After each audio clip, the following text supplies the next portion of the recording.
पत्रकारिता का एक धर्म होता है सवाल पूछना, लेकिन पत्रकारिता की कुछ मर्यादाएं भी होती हैं। बिहार की परिदृश्य में देखें तो आज कल इन्हीं विषयों पर काफ़ी चर्चा हो रही है। कारण बिहार के एक जाने माने यूट्यूबर मनीष कश्यप को आज पुलिस ने गिरफ्तार कर लिया है। कई दिनों से उन पर गिरफ्तारी की तलवार अटक रही थी और आज अंततः उनको बेतिया में उन्होंने खुद को सरेंडर किया है। कुर्की जब्ती का मामला है, उसके बाद ये सब हुआ है। आपको पता होगा, आपने न्यूज़ देखा भी होगा। इस विषय पर अब एक मुहिम छिड़ गई है, एक वाद विवाद छिड़ गया है कि मनीष कश्यप की गिरफ्तारी कहाँ तक सही है। क्या सवाल पूछना गुनाह है? अगर सवाल पूछना गुनाह नहीं है तो गिरफ्तारी क्यों? और अगर सरकार को चैलेंज करना गुनाह है तो गिरफ्तारी क्यों? वही दूसरा पक्ष कह रहा है कि हर चीज़ की एक मर्यादा होती है पत्रकारिता में, और जो सड़क पर जो रोड छाप अभद्रता होती है उसमें फ़र्क होता है। हमारे साथ इस वक्त मौजूद हैं लाइव लॉन्ग न्यूज़ के फाउंडर और पटना और बिहार की एक जानी मानी पत्रकारिता क्षेत्र में अपना नाम बनाने वाली खुशबू जी। तो उनसे पूछेंगे आज हम इनसे इसी विषय पर बात करना है, क्योंकि इन्होंने मनीष कश्यप पर काफ़ी सारे वीडियो बनाए हैं और काफ़ी बेबाकी से इन्होंने अपनी बात रखी है, काफ़ी लोगों ने सराहा है, उसी पर बात करेंगे। तो पहले तो बहुत बहुत स्वागत है, बहुत बहुत धन्यवाद आपका। खुशबू, थैंक यू सो मच कि आप हमें उस काबिल समझे कि हम अपनी राय रख सकें, और अच्छा लगा। पहले तो आपका भी स्वागत है, पहली बार आप हमारे स्टूडियो पे यानी कि हमारे ऑफिस पे आए हैं, तो आपका भी स्वागत है। Thank you so much. सवालों पर शुरू करते हैं। पत्रकार को दबाना कहाँ तक सही है? पत्रकार को दबाना कहीं तक सही नहीं है, लेकिन शर्त ये है कि वो पत्रकार होना चाहिए। मनीष कश्यप को पत्रकार नहीं मानती आप? है ही नहीं, मानने का तो सवाल ही नहीं उठता। वो पत्रकार हैं ही नहीं, क्योंकि पत्रकार का मतलब ही उन्हें नहीं पता। अगर शायद पत्रकार का मतलब उनको पता होता तो आज जिस दुर्दशा पे वो हैं वहाँ वो नहीं होते, जहाँ तक हमारा मानना है। क्योंकि बिहार में यूट्यूब चलाने वाले एकमात्र मनीष कश्यप ही नहीं है, लाखों चेहरे हैं जिसका नाम अगर गिनाने बैठ जाए तो रात बीत जाएगी, लेकिन नाम का लिस्ट ख़त्म नहीं होगा।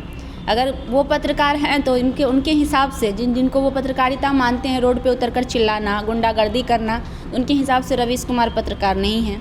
अगर वो उनके हिसाब से साक्षी जोशी पत्रकार नहीं है। रवीश कुमार है तो अर्नब गोस्वामी भी तो है। वह अर्नब गोस्वामी है, लेकिन मारपीट तो नहीं करते हैं ना रोड पे उतर के। ठीक है, चिल्ला के पत्रकारिता करते हैं। क्राइम खबरें में अलाउड होता है आपको चिल्लाना और लोगों में दहशत का चीज़ माहौल पैदा करना, ये अलाउड होता है, लेकिन हर खबर में नहीं। अगर अर्नब गोस्वामी करता है तो वो हर खबर में नहीं चिल्लाता है। अगर कुछ खबर उस तरह का गर्म खबर है, गर्म मुद्दा है, तो उसको हम उस तरीके से दिखाएंगे तभी लोगों को अच्छा लगेगा। और हम कहानी सुना रहे हैं और चिल्ला के सुनाए तो क्या बच्चों को डांट के कहानी सुनाया जा सकता है? नहीं सुनाया जाता। लेकिन अगर वही बच्चे पढ़ाई नहीं कर रहे होते हैं तो उस समय समझाना डांट के ज़रूर होता है, ताकि उसको समझ में आए। तो किस सिचुएशन में, किस टॉपिक पे, किस मुद्दे पे किस प्रकार से बात करनी है वो बढ़ जाती है चीज़ों में। और हर टॉपिक पे अगर हम चिल्ला के बात करें तो ये कहाँ तक सही है? सोशल मीडिया पर अभी दो खेमा बटा हुआ है। मनीष कश्यप के पक्ष का जो खेमा है उसका सबसे मजबूत तर्क ये है कि जब मनीष कश्यप जैसे पत्रकार को पुलिस उठा लेती है तो उन तमाम पत्रकारों का जो सिस्टम से सवाल करने की हिम्मत रखते हैं, उनकी हिम्मत को कहीं ना कहीं चोट पहुंचती है, वो टूट जाते हैं, वो डर जाते हैं। आपको नहीं लगता कि मनीष कश्यप की गिरफ्तारी उन अधिकारियों को, उन भ्रष्ट अधिकारियों का मनोबल बढ़ा देगी? मनोबल तो ऐसे भी भ्रष्टाचारियों का बिहार में पहले से बढ़ा हुआ है, इसमें कोई दो मत नहीं है। सिर्फ मनीष कश्यप ही नहीं, कोई भी कहेंगे ये बात, अगर आप भी कहेंगे तो हम आपके साथ सहमत हैं कि बिहार में भ्रष्टाचार चरम सीमा पर है। ये हम नहीं, ये आंकड़ा बताता है। जिस प्रकार से यहाँ दिन रात मर्डर हो रहा है, जिस प्रकार से हर रोज़ रेप की घटनाएँ हो रही है, जिस प्रकार से चीज़ें घटित हो रही है, पेपर पे चीज़ें बन रही हैं, जिस प्रकार से शिक्षा की व्यवस्था है, जिस प्रकार से PMCH जैसे बड़े बड़े चिकित्सालयों का मतलब स्थिति है, तो उसको देखते हुए हम भी यही कहेंगे कि बिहार में भ्रष्टाचार चरम सीमा पे, क्योंकि हमने अपनी आंखों से देखा है। और अगर हमें भी सवाल करना होगा तो बिहार सरकार से हम सवाल उठाएंगे कि इन चीज़ों को सही करना बहुत ज़रूरी है बिहार में खासकर, इसमें कोई दो राय नहीं है। लेकिन उसका भी एक तरीका होता है। अब ये नहीं है कि कहीं पे भी किसी भी जगह हम घुस के बिना परमिशन के, जहाँ हमारी अथॉरिटी नहीं है, जहाँ तक हमारी पावर नहीं है, वहाँ जाके हम सवाल बेवजह करें। हर चीज़ का एक दायरा होता है, हर चीज़ का एक लिमिटेशंस होता है। सबसे पहले तो बिहार में जितने भी यूट्यूबर हैं उनसे हमारा एक एडवाइस होगा, हालांकि आपके इस इंटरव्यू पे मुझे गाली भी पड़ेंगे, इसमें कोई दो राय नहीं है, क्योंकि उन्हें समझ में नहीं आएगा कि हम समझाना क्या चाहते हैं। लेकिन जिस दिन उनको समझ में आएगा उस दिन उनको भी लगेगा कि कहीं ना कहीं मैंने कुछ कहा था। ज़्यादा उससे ज़्यादा कुछ नहीं कहेंगे। सबसे पहले पत्रकारिता के कुछ एथिक्स होते हैं सर, शायद आपको भली बात पता होगा, क्योंकि आप बहुत एक स्क्रिप्ट राइटर भी हैं और आपने बड़े TV चैनल्स में काम भी किया है, मुझे पता है आपके बारे में। तो आपको पता होगा पत्रकारिता के कुछ एथिक्स होती हैं जो हमें फॉलो करने होते हैं। उसके बाद हमारे लिमिटेशंस आते हैं। हालांकि हम लोकतंत्र के चौथे स्तंभ जरूर हैं, हमारे बिना लोकतंत्र नहीं चल सकता है, बहुत बड़ी बात है। एक चीज़ से नोटिस करिएगा, जो घर का मुखिया होता है वो बहुत सोच समझ कर बोलता है। ऐसा तो नहीं है कि उसको बोलने का पावर अधिकार नहीं होता है, सबसे ज़्यादा बोलने का अधिकार उसे ही होता है, फिर भी वो सोच समझ कर क्यों बोलता है? कहीं ना कहीं उसके द्वारा बोली गई बातों का बहुत बड़ा मतलब होता है और मायने होता है। तो सेम चीज़ अगर हम यहाँ पे अप्लाई करें तो लोकतंत्र का चौथा स्तंभ हम अगर हैं तो हमारा ये जिम्मेदारी बनता है कि हम उस जिम्मेदारी को बहुत ही अच्छे तरीके से निभाएं, ना कि हम अपनी लॉयल्टी को गिरा लें सिर्फ अपने अहम की वजह से कि I am the best, I am good और मैं जो कह रहा हूँ वो सही है। आपका मनीष कश्यप से एक विवाद भी हुआ था, आपने जिक्र किया इस बारे में, थोड़ा बताएंगे उसके बारे में क्या हुआ था? विवाद ये हुआ था कि एक सिंगर थे विक्की बेदर्दी, जो मरने के कगार पे थे, उनकी दोनों किडनी फेल थी। किडनी जब फेल थी तो 1 साल से उनका इलाज चल रहा था और उस व्यक्ति को जो पनाह दिए हुए था, सूरज मिश्रा नाम का एक व्यक्ति था जो पटना में रहते थे। सूरज मिश्रा जो था वो मनीष कश्यप का बहुत ही अच्छा मित्र था। इसके प्रमाण आप उसके फेसबुक पे जाएंगे तो वहाँ पे बहुत सारे ऐसे पोस्ट मिल जाएंगे, जैसे अगर हम और आप दोस्त हैं तो अक्सर हमारे फेसबुक पोस्ट पे हमारे आपके फ़ोटोज साथ में मिल सकते हैं, इनफैक्ट वीडियोज़ भी मिल सकते हैं। और मनीष कश्यप के घर में जाकर खाना वाना खाना तो कहीं ना कहीं मित्रता गहरी होगी, तभी हम आपके घर जाकर खाना खा सकते हैं। तो मनीष कश्यप से वो लगातार कहता रहा कि भैया आप एक पोस्ट कर दीजिए विक्की बेदर्दी की मदद के लिए। तो उनका जवाब होता है कि हम फंडिंग नहीं करवा सकते हैं, कि अगर हम फंडिंग करवाते हैं तो हमारे ऊपर बहुत सारे एलिगेशन लगते हैं। तो भाई जब फंडिंग अगर हम किसी जगह करवा रहे हैं और वो चीज़ें सही हो तो हम दावे के साथ फंडिंग करवाएंगे, और अगर चीज़ें गलत नहीं हो तो हमारे अंदर डर होगा कि कहीं कल को हम गलत न साबित हो जाए। और उस व्यक्ति से उनकी मित्रता थी, अगर वो एक पोस्ट कर दिए होते तो शायद आज विक्की बेदर्दी जिंदा होता। हालांकि सिर्फ मनीष कश्यप ही जिम्मेदार नहीं है, वह एक भोजपुरी कलाकार था, तो जिम्मेदारी भोजपुरी के लोगों की भी बनती है। उन लोगों में से भी कोई सामने निकल कर नहीं आया, लेकिन हमारी पहल बनती है एक पत्रकार के होने के नाते, एक सामाजिक लोग होने के नाते, समाज का सेवक होने के नाते, कि हम उनकी बातों को लोगों तक पहुँचाएं। हम क्या है, बीच का जरिया हैं सर। पब्लिक की आवाज़ को लेकर पहुंचाते हैं किसके पास? नेता के पास। यही काम है हमारा, सिंपल सा तरीके में अगर हम कहें तो वहाँ पे विक्की बेदर्दी का, अगर विक्की बेदर्दी खुद अपनी बात को वहाँ नहीं पहुँचा पा रहा है तो हमारी क्या फ़र्ज़ बनता है कि हम उसकी आवाज़ बनकर किसी नेता के पास, किसी बड़े स्टार के पास, जो भी कुछ हमसे जहाँ तक हो सकता है वहाँ तक हम पहुँचाएं। सर ये बच्चा इस परिस्थिति में है, आप इसकी मदद करें। हमारी जितनी औकात थी, हमारी जितनी क्षमता थी, हमने कोशिश की, लेकिन बस चूक हमारी यहाँ पे हुई कि हम लास्ट स्टेज में कोशिश किए। और आपको भी पता है कि कैंसर और किडनी फेल्यूर एक ऐसा बीमारी है कि अगर आप लास्ट स्टेज में कितनी भी कोशिश लगा ले, आप उस व्यक्ति को नहीं बचा सकते हैं।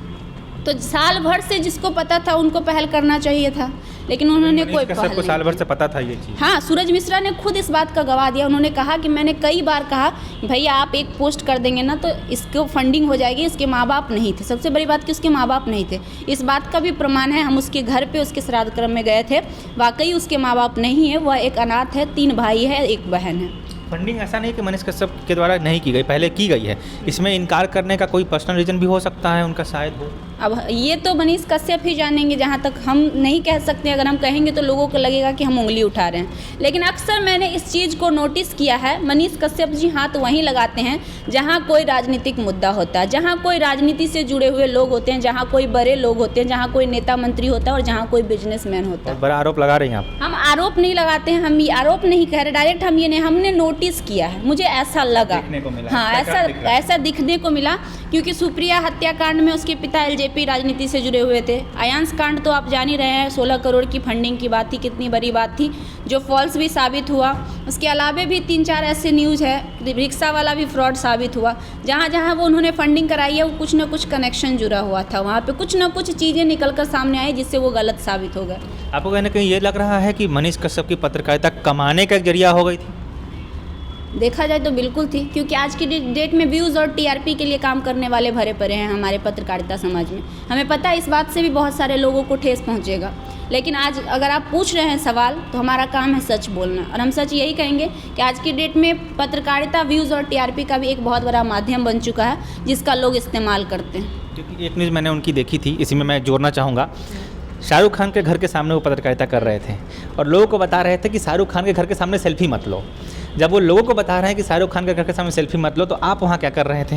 और ये सवाल आज नहीं उठता है, जब लोग उनसे सवाल करते हैं ना तो उन्हीं की रिपोर्टर ये कहते हुए नजर आती है कि क्या मनीष कश्यप आज एक व्यूज़ और टीआरपी का माध्यम बन गया है, तो फिर उनको अक्षय कुमार का नाम लेने का क्या ज़रूरत है? उनको सलमान खान का नाम लेने का क्या ज़रूरत है? वो सब छोड़ दीजिए ना। अभी हाल ही में जो तेजस्वी यादव का नाम लेकर वो जो किए हैं, चैलेंज किए हैं, आपको भी पता है एक पत्रकार किसी प्रतिनिधि को चैलेंज नहीं कर सकता है। वो जो चैलेंज किए हैं वो क्या था? कहीं ना कहीं वो एक जड़िया था टीआरपी का। अपना रंग खोल दिया ना कि फिर वो विपक्ष से मिले हुए हैं। या तो विपक्ष से मिले हुए हैं या तो टीआरपी पाने के लिए उन्होंने ऐसा किया, क्योंकि कोई भी पार्टी जो होता है वो बटा होता है। उस पार्टी के कुछ लोग होते हैं, कुछ दूसरे पार्टी के हैं। बात समझ में आ रही है? तो अगर हम उस पार्टी के अगर हम अभी आपके चैनल पे मोदी जी को 4 गालियाँ दे दे और वो आप हाईलाइट में लगा दीजिएगा, आपका वीडियो वायरल होगा कि नहीं होगा? इसका जवाब दीजिए। मैक्सिमम चांसेज है, 99% चांस है। तो मतलब अगर हमको वायरल करना है तो कुछ उल्टा का पुल्टा करो। सेम चीज़ वहाँ पे लागू हुआ, जो कि उनको बहुत महंगा पड़ गया।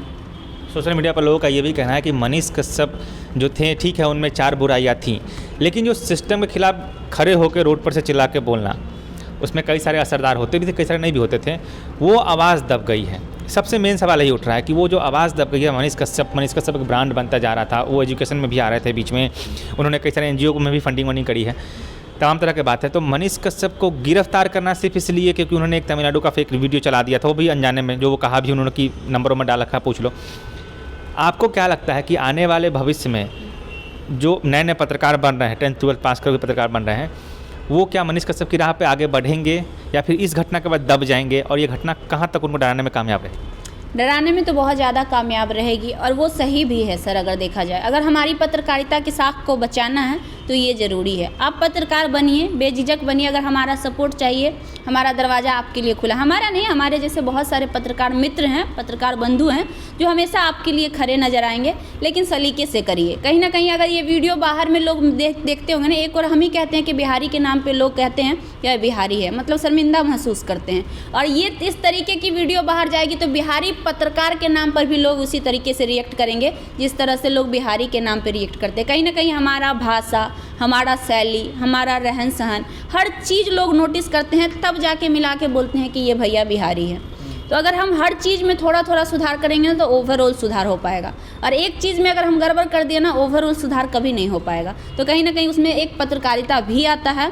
और अगर हम इस तरह की पत्रकारिता करने रहें तो कल के डेट में ये भी लोग कहेंगे कि बिहारी पत्रकार बदतमीज हैं।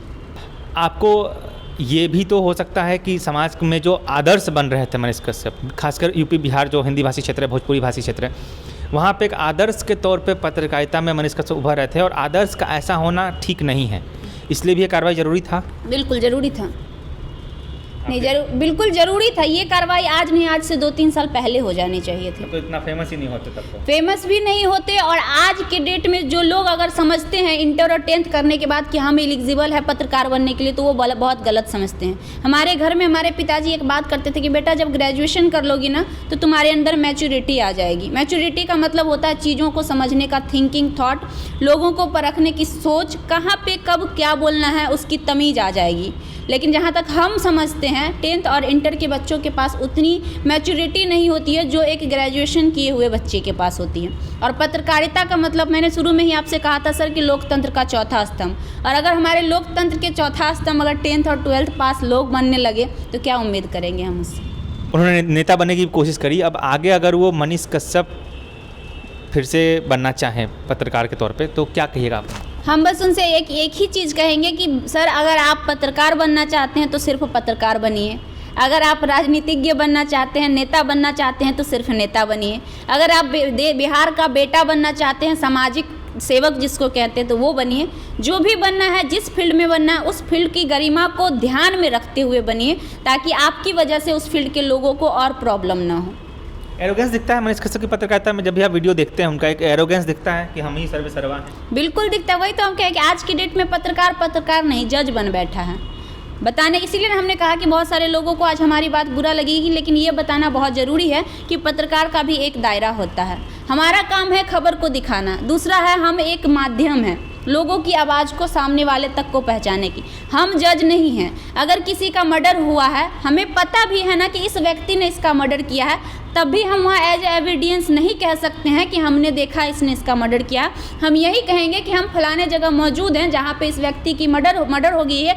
बताया ये जा रहा है कि फलाने व्यक्ति ने इसका मर्डर किया। कह रहे हैं। हाँ, बताया ये जा रहा है, नॉट कि मैं, नॉट आई, बताया ये जा रहा है कि इस व्यक्ति ने इस व्यक्ति की मदद की। हम जज वहाँ पे नहीं बन सकते, बाकी कानून है ना सर, उसके लिए संविधान है ना, क्यों बनाया गया? वरना संविधान कानून को ख़त्म कर दिया जाए। जब हम ही जज बन जाएंगे, पत्रकार ही जज बन जाएंगे, तो फिर कानून का क्या अहमियत है? कोई अहमियत नहीं है। संविधान का क्या वैल्यू है? कोई वैल्यू नहीं है।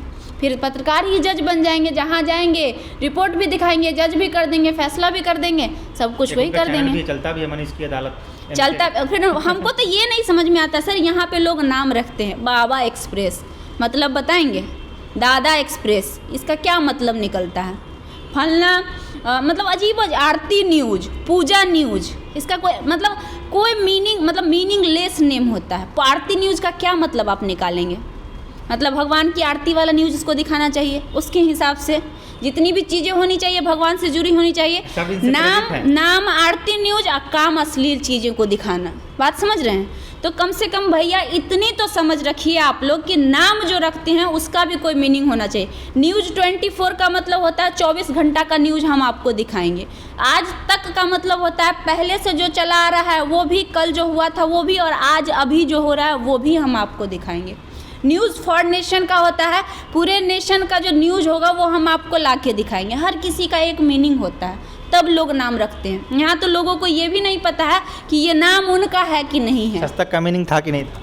सच तक का मीनिंग था, उस पर तक पे आज तक स्ट्राइक कभी भी आ सकता है, तक तो रजिस्टर्ड है। आज तक चल रहे हैं, चलेगा ही, बिल्कुल चलेगा। या तो उस चैनल को ख़त्म कर दिया जाएगा, या तो वो आज तक में वो उनको मिलना पड़ेगा। अब ये भी बात बोलेंगे तो लोगों को बुरा लगेगा। सच्चाई, हाँ सच्चाई एजेंडा वही था, ये भी बात बोलेंगे, ये बहुत बड़ी बात है, लेकिन लोगों को लगेगा कि हम उनके विरोध में आज बोल रहे हैं, इसलिए हम ऐसा कह रहे हैं। इनफैक्ट सच जो है, सच तक, ठीक है हम सच तक, उनका थोड़ा देर के लिए नाम एक अच्छा नाम है, इसमें कोई दो राय नहीं है कि हम सच तक पहुँचा के आपको सच्चाई तक ले जाकर आपको दिखा रहे हैं, चलिए ठीक है।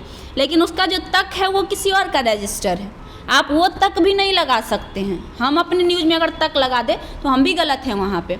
हमारा अगर लाइव लॉन्ग न्यूज़ नाम है तो वो रजिस्टर है। अगर किन्हीं को प्रमाण चाहिए तो हमारे ऑफिस पे आइए, हम आपको पूरा पेपर के साथ दिखाएंगे। लाइव लॉन्ग प्राइवेट लिमिटेड हमने करवा रखा है, वो नाम हमारा है। लोगों को तो ये पता ही नहीं कि जो नाम हम रख रहे हैं वो नाम हमारा है कि नहीं। तो अब इससे ज़्यादा हम क्या बोले उसको, पत्रकार क्या बोले? लोग इतना जानते हैं कि लोग यूट्यूब पे फलाने चैनल को सर्च करते हैं, उसी में कहीं मेरा भी आ जाएगा साथ में। हाँ, कुछ नाम सोच लिए, देख लिए 2-4 चैनल, अच्छा ये नाम से चैनल नहीं बना हुआ है, चलो ये नाम रख लिए। कब उनसे उनका नाम, जिस दिन लीगली अगर लोग जाने लगे ना, उनका नाम भी उनका रह पाएगा कि नहीं, ये भी कोई ठीक नहीं है। ये सच्चाई है। ये फ़र्क होता है जब आप पत्रकारिता करना उतरते हैं और जब आपको पत्रकारिता की समझ होती है, जब एजुकेशन होता है, तो इन सब विषयों पर भी बात होती है, जैसा खुशबू जी बात कर रही हैं। वरना यूट्यूब खोल कर तो हर कोई बैठा है। आप कंटेंट क्रिएटर हो सकते हैं, आप पत्रकार नहीं हो सकते। एक बेसिक डिफरेंस है, इसको समझने की ज़रूरत है। कंटेंट क्रिएटर पत्रकार नहीं होता है, हर माइक ले घूमने वाला पत्रकार नहीं होता है। यूट्यूबर पत्रकार नहीं हो सकता जब तक कि उसके पास पत्रकारिता की समझ नहीं है, उसको अपनी मर्यादाएं नहीं पता है। गलत कह रहा हूँ मैं? सही कह रहा हूँ? बिल्कुल बिल्कुल सही। जब हमें हमारी मर्यादा ही नहीं पता है तो फिर हम कहाँ से अपने आप को पत्रकार मान लें? एक आखिरी सवाल रहेगा ये, आगे मनीष कश्यप पे जो आरोप लगे हैं, सच तक है हालांकि न्यूज़ फेक फैलाया उन्होंने, ये भी एक कॉन्ट्राडिक्शन है तो अगर ये इस मसले पर अगर उनको आगे कार्रवाई होती है, जहाँ तक है बहुत ज़्यादा मजबूत आधार तो नहीं है, चाहेगी तो छूट भी सकते हैं, बेल पे निकल सकते हैं, लेकिन इससे उनकी पॉपुलैरिटी और बढ़ी भी तो है इस विवाद के बाद। उस पर आप क्या कहेंगे? और आगे मनीष कश्यप क्या यही करेंगे? आपको क्या लग रहा है कि वो कुछ स्विच करेंगे? देखिए, ज़्यादातर जहाँ तक हमें लगता है, ये तो हम नहीं कह सकते हैं दावे के साथ, हमें लगता है कि जिस प्रकार से उनकी रुझान राजनीति में देखी गई है, पहले भी, अभी भी, इनफैक्ट आगे भी दिख सकती है उनकी रुझान, वैसा मुझे लगता है। और दूसरी बात, पॉपुलैरिटी की आप बात कर रहे थे, मैंने स्टार्टिंग में आपसे कहा था अगर मैं मोदी जी को गाली दे दूं अभी तो उससे ज़्यादा मेरा भी पॉपुलैरिटी हो सकता है। आपकी क्या, मैं 2-4-10 चैनल पे गाली दे दूंगी, उससे ज़्यादा करना होगा तो मुझे 2-4 हमारे ऐसे भी मित्र हैं जिनके मिलियंस में फॉलोअर्स हैं। अब उनको बुला के हम मोदी जी को अगर गाली दे दे तो वो क्लिप तो वायरल हो जाएगा, इतना हमें भी पता है, तो हम भी पॉपुलर हो जाएंगे। लेकिन उस पॉपुलैरिटी में और जो हम आज कर रहे हैं, भले हमें 100 ही लोग देखेंगे, उस पॉपुलैरिटी में आकाश और ज़मीन का फ़र्क है। हमें 100 ही लोग देखें, लेकिन हमें नहीं चाहिए वो पॉपुलैरिटी। तो भले मनीष कश्यप आज पॉपुलर हो रहे हैं, लेकिन जिस प्रकार से उनके काले चिट्ठे बाहर आ रहे हैं, किस प्रकार की पॉपुलैरिटी हो रही है, एक यूट्यूबर मनीष कश्यप, उनको बड़े बड़े टीवी चैनल्स पे कहा जा रहा है, आप तक से संबोधित नहीं किया जा रहा। हम लोग तो थोड़ा रिस्पेक्ट भी कर ले रहे हैं, लेकिन उनको तुम बोला जा रहा है। यूट्यूबर मनीष कश्यप ने ऐसा किया, यूट्यूबर मनीष कश्यप गिरफ्तार हुए नहीं, हुआ, जो शायद समझ में नहीं आता होगा कुछ लोगों को, तो आपको बता दूं कि इतनी रिस्पेक्ट भी उनकी नहीं है कि उनके नाम के आगे आप लगाया जाए। तो आप समझ लीजिए कि उनकी कैसी पॉपुलैरिटी हो रही है, और हो रही है तो फिर वैसी पॉपुलैरिटी उन्हीं को मुबारक। चलिए, तो बेसिकली इस पूरे बातचीत का सार यही था कि पत्रकारिता, उसका भविष्य और उसके तरीके पे बात हुई, मनीष कश्यप पे बात हुई, क्योंकि आज के गर्म मुद्दा वही हैं। गर्म मुद्दे उछालने वाला खुद गर्म मुद्दा बने हुए हैं, तो उन्हीं की बात चल रही थी। मिला जुला के ओवरऑल बात यही है कि अगर आप पत्रकारिता करने उतर रहे हैं, तमाम लोगों से यही कहना है कि तो उसके लिए पहले उसके बेसिक्स जान लीजिए कि पत्रकारिता होता क्या है, कैसे की जाती है। माइक लेकर सभा में किसी के सामने भी माइक पटक के कुछ भी पूछ देना, ये पत्रकारिता नहीं होती है। दूसरी चीज़, पॉपुलैरिटी पे बात की हमने। पॉपुलैरिटी मनीष कश्यप की है, बड़ी भी है कह सकते हैं, लेकिन ऐसी पॉपुलैरिटी जो जल्दी चढ़ता है वो जल्दी गिरता भी है। 3 साल महज हुए हैं चैनल बनाए हुए मनीष कश्यप के, और 3 साल में इतना बड़ा विवाद आ गया है। यूट्यूब है, कभी भी स्ट्राइक आ सकता है, कुछ भी हो सकता है। तो पुराने लोग कहते भी हैं कि जल्दी चढ़ता है। सर, एक चीज़ और क्लियर कर देना चाहेंगे एट द एंड कि उन पे जो अभी चार्जेज लगे हैं, सिर्फ अभी वाले चार्जेज की वजह से उनको जेल नहीं भेजा जा रहा। बहुत सारे लोग इसमें भी दुविधा में होंगे कि सिर्फ ये जो टारगेट किए हैं सरकार को, इस वजह से इनको पकड़ा गया है।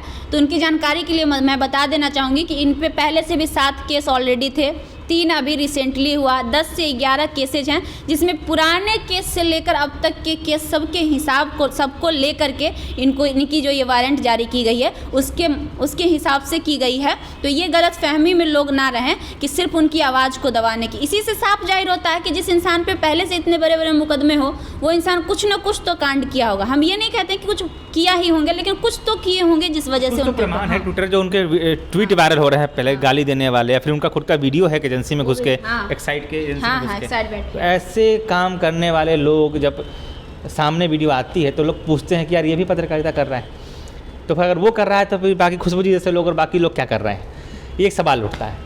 खैर, मेरे साथ ही खुशबू जी, बहुत बहुत धन्यवाद आपका हमारे साथ इंटरव्यू देने के लिए खुशबू जी। और लास्ट मैसेज हमारे लिए कुछ कहना चाहिए तो कह सकते हैं। मैसेज नहीं कहेंगे, एक चीज़ आप लोगों से रिक्वेस्ट करेंगे कि एक बार इनके यूट्यूब चैनल को जाकर देखिएगा और इनकी शैली को ज़रूर समझिएगा। इनकी बातों से अगर आपको लगे कहीं से भी कि हाँ ये वाकई एक अच्छे पत्रकार हैं या बन सकते हैं, तो एक सपोर्ट दबा के कीजिएगा और वीडियो को शेयर ज़रूर कीजिएगा, ताकि जो लोग अच्छे वे में मेहनत कर रहे हैं उन्हें भी सफलता मिले और उन्हें भी मुकाम मिले, ताकि उनका मनोबल बढ़े। ज़्यादा कुछ नहीं। Thank you so much. तो बाकी मुझे कहने की ज़रूरत नहीं है। खबर पसंद आई हो तो वीडियो को लाइक कीजिए, शेयर कीजिए इस वीडियो को, और अपने विचार हमें कमेंट में ज़रूर बताइए। जुड़े रहिए हमारे साथ, देखते रहिए प्रकाश वाणी।